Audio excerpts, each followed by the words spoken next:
All right, so our next topic here is kind of still in the world of the MCU here. We had some news come out that they have a potential casting of Kang the Conqueror, but he's going to be showing up in Ant-Man 3, which to me, John, we kind of talked about a little bit before the show.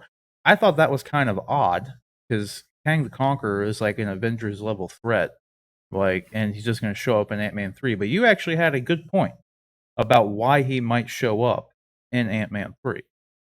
Yeah, so prior to Endgame, everybody was introduced to the quantum realm in Ant-Man, and Ant-Man 2 specifically, right, was where we jumped into the quantum realm with them going in to get Janet back out of the quantum realm. And as everybody that's seen Endgame knows, spoilers, but the quantum realm comes into very big play because it's through the quantum realm and the way that time works when it passes through the quantum realm, or when individuals pass through the quantum realm, that allowed the Avengers to go back and collect the Infinity Stones to be able to re-snap and bring everybody back and take on Thanos. And Kang being a kind of time travel based villain, it's possible that the Avengers' actions by going into the quantum realm has set something in motion that brings him into conflict with them, or he's maybe like the caretaker he's annoyed himself, the caretaker of the quantum realm, and so that's how they kind of bring him in through Ant-Man into the MCU. Yep, and that's and I actually had, when I first heard it, like I said, I was just like, that's an odd fit, and like I kind of in the back of my mind thought maybe quantum realm related, but I didn't really think about the time travel thing. Maybe like Kang being a time traveling dude to some extent. I don't know a whole lot about Kang other than the fact that he's just like some big time travel villain guy. That's pretty much my extent of anything knowing about Kang. So I'm definitely not the foremost expert on Kang by any means, but him kind of maybe catching wind of someone else time traveling, or maybe it disrupted the flow of time and he's like pissed off about it, because him being some form of time, they could spin it in a lot of different ways, like maybe like them utilizing the quantum realm. Maybe it's like he thinks it's like he wants to boost his powers or something, so he like wants to go and like figure out what was going on, or maybe like their actions interrupted what he was doing, or something, and like I could totally see, like I can almost guarantee that's why he's there in some way, is literally because of the it has to be, in my opinion. I don't know what else you could do with it. He could be a rival scientist of Hank Pym's or something that was also investigating the quantum realm at the same time, and their actions caused him to be displaced from time or something like that. Like he's like investigating the quantum realm, but when they go mess with it, he gets displaced, and so he's kind of just lost in time and trying to reset his own life, and that brings him into conflict with the Avengers, or specifically Ant-Man. Right. But like you said, he's an Avengers level threat. I could see this being sort of the next like little hint of him, and then he shows up in an Avengers movie later on.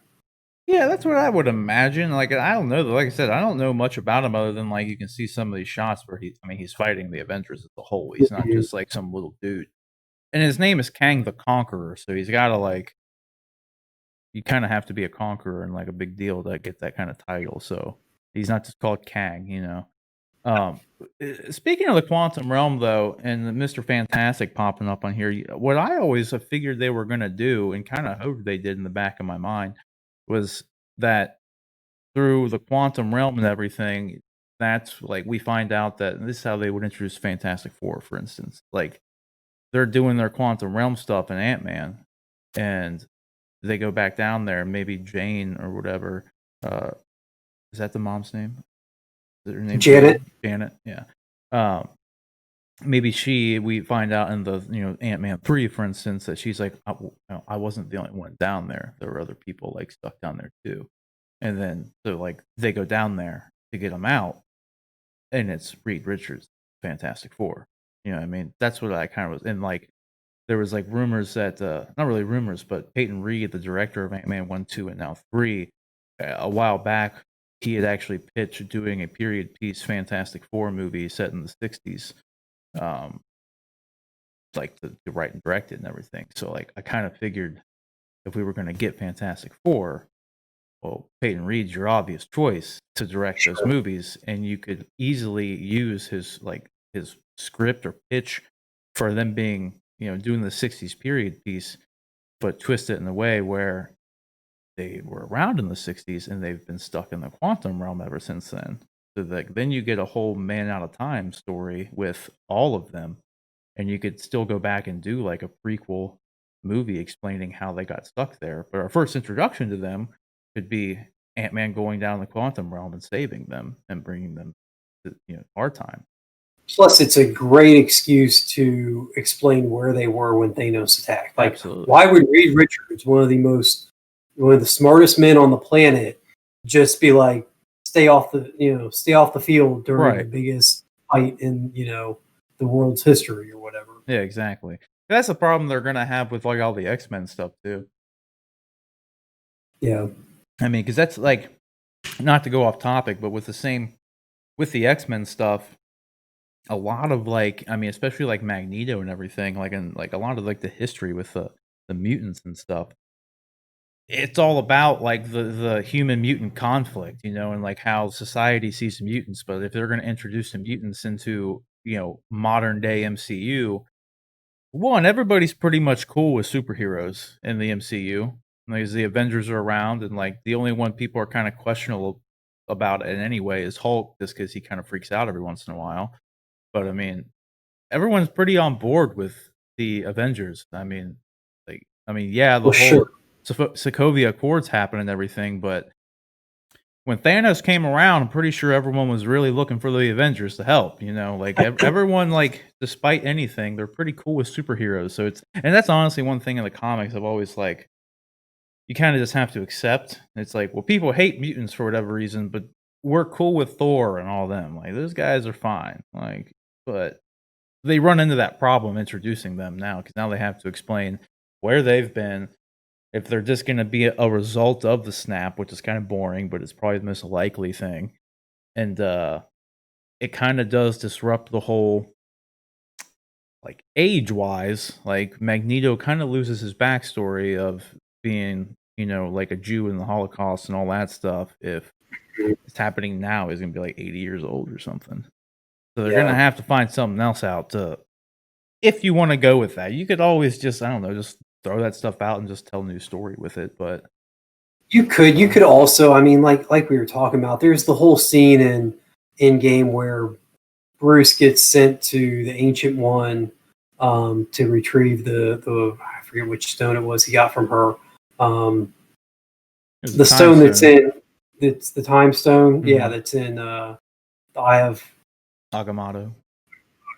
So he goes to get that, and she's telling him about the flow of time and how you have the divergent timelines that go off in any direction. So, I mean, they could play around if this quantum realm and Kang could be a way to play around with that timeline and still keep everybody intact the way that we as viewers know them, but then also weave in some history that hasn't been there before, and just like, this is the divergent timeline now that's gone off. So that would be a little bit more interesting if they just actually merged two different, like almost like the multiverse merge in DC, right? Sure. If they were just like, well, in this other world, the mutants were a thing, and like, Magneto could still have his past and everything, whatever. And because that's the one thing with Magneto, like I keep using as an example, is like him being, a Jewish kid in the Holocaust and witnessing like the utmost worst of humanity is why he hates humanity. Like that's the main, just juxtaposition that he has against, mutants first and humans second, because he's seen how, shitty they were to just other humans in general, let alone mutants and everything.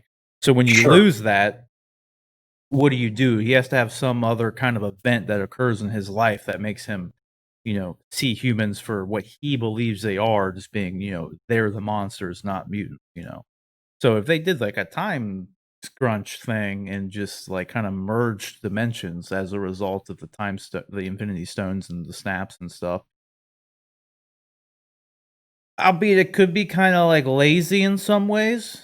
And like you always like when you try to do these time travel stories, it kind of just like things you just kind of create problems, just like there are in in-game alone, where you're just like, well, if did that, then how did this happen? And like, Yeah. whatever.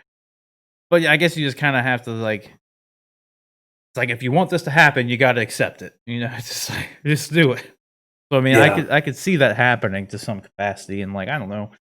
In the end, I think everybody just wants all the characters, like we were saying before, everyone just wants them all to be able to commingle, and they want them to be who they're supposed to be.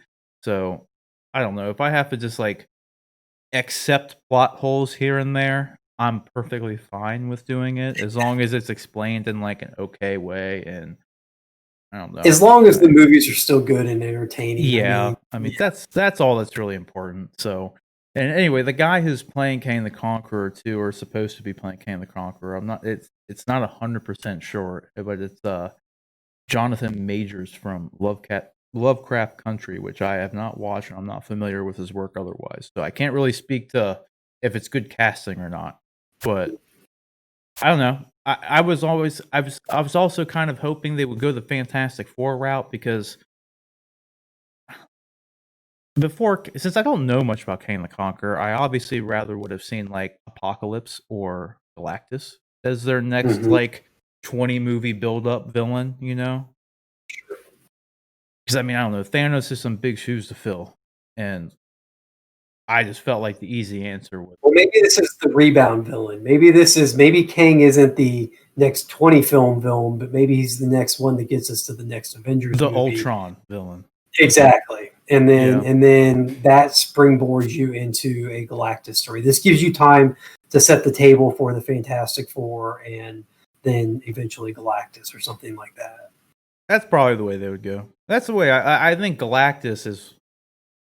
That's a big deal if they were to actually do that, because they could also do a lot with that shit, man.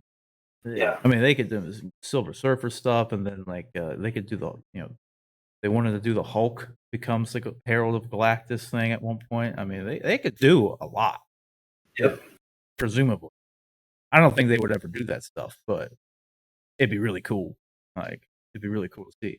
So It'll be interesting just because those Silver Surfer and Galactus were used in the what are the 15, 20 years? It's been 15 years already. The Fox original ones? Fantastic Four, yeah, the Yeah. Fox Fantastic Four movies. Since they used them in there, I'm curious if Kevin Feige's a little I don't know what the right word is, gun shy to reuse a villain. Dude, those would be for one, if it was me, if I was Kevin Feige, I would be sitting here just mouth watering just to be able to actually make a good Fantastic Four movie.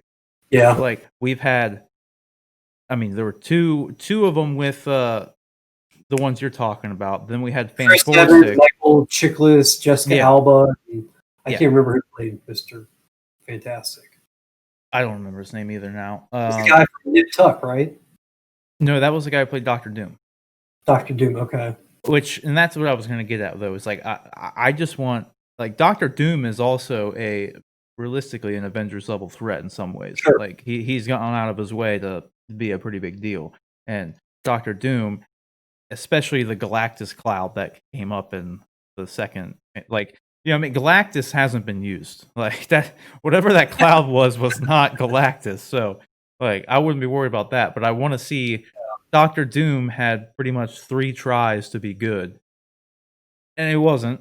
Like, I don't know how hard it is. Like, Doctor Doom is like, I don't know. He's one of the coolest villains in Marvel, and like somehow, like, it doesn't matter how cool your character is, if you don't use him right, he's not cool. Like, Doctor Doom's been used 3 times, and he's been laughable at best. Yeah. At no fault of any of the actors or anything. It's just the writing. It's like Material. I like the dude who played him from like Nip Tuck and stuff because I watched the show Charmed back in the day, and he was like one of the core dudes in that in like season 3 or 4. He played like a main demon guy, And like, dude, he was super cool. He was the best part of that show. He was the only reason I liked that show, obviously, because it was a show about, it was kind of like a soap opera-y kind of show with like 3 girl witches, you know. Like, I don't know if you've ever seen Charmed. I'm not really recommending it, but I liked that guy. I had a roommate that was heavy into Charm, and so I saw an episode here or there. It was fine. It's really not. It's very. It was, It reminds me of what CW shows are now. And it's funny well, enough, I mean, they it was remade a it. WB show, so yeah. Yeah, and they remade Charmed recently. I don't think that went too well, but they tried to remake it and reboot it. They also tried to reboot another soap opera show that I liked was Roswell. It was about like the aliens from you know, that show was. These are both shows. I don't know why I'm talking about them because this was like completely off topic, but they were like super cheesy. It was literally like CW, but back in the 90s. But like in some ways, honestly, they were better quality in some of the other ones that are out there. Like Supernatural aside, Supernatural's great, but I don't know. That's pretty much all I got on the Kang the Conqueror stuff. Unless you got anything else you want to add. No, I'm glad we're getting some more MCU news. It's been a while. I know COVID shut some stuff down and things got slow for a while, but I like that they're slowly turning that spigot back on and things are starting to trickle out. Speaking of which, too, we like Black Widow just got pushed back again, and like Black Widow was a movie that for one should have happened like 10 years ago, but for two, I never thought we were gonna get, especially since so much time has gone by. And I wasn't like super excited for it because it just the timing wasn't right for it in my mind. You know, it's like if you wanted to, it just felt like if you wanted to do Black Widow, you should have done it, you know, probably before she died, for one. Like it's like just throwing that out there. But after the trailers came out, the movie actually looks really good. Yeah. Like it looks so good. It looks really good. And like I loved when they like in the second trailer, I think they actually showcased Taskmaster like using the Avengers mimic power essentially, like when the Black Panther claws thing come out, like when he's using the shield as cap, like all that. I was like, because I know what he's doing. A lot of people probably just like, oh, he has a shield like Captain America, like the general audience we're talking about. But like, I'm just like, dude, they did a good job. I know exactly what they're doing right now. This is good. So I was like really hyped for that. Like it looked really good. And then what's his name? David Harbour as Red Guardian looks super good. Like I want to like my expectations for the movie were like, eh. But then I saw the trailers and I was like, oh, okay. Like I'm up here. And now that was supposed to be out in like July. And it just keeps getting pushed back. So I'm kind of bummed about it, but I don't know. They're not just going to like drop it on Disney Plus because it's like $1 billion movie because that's what the MCU does. So I don't know. Anyways, guys, you let us know what you guys think about everything we just said. I know we went off topic a bunch there. So you let me know what you thought about Charmed. You let me know what you thought about Roswell. And then, you know, maybe if you care about Kang the Conqueror and the MCU stuff like we were actually talking about, you can let us know about that too down in the comment section below.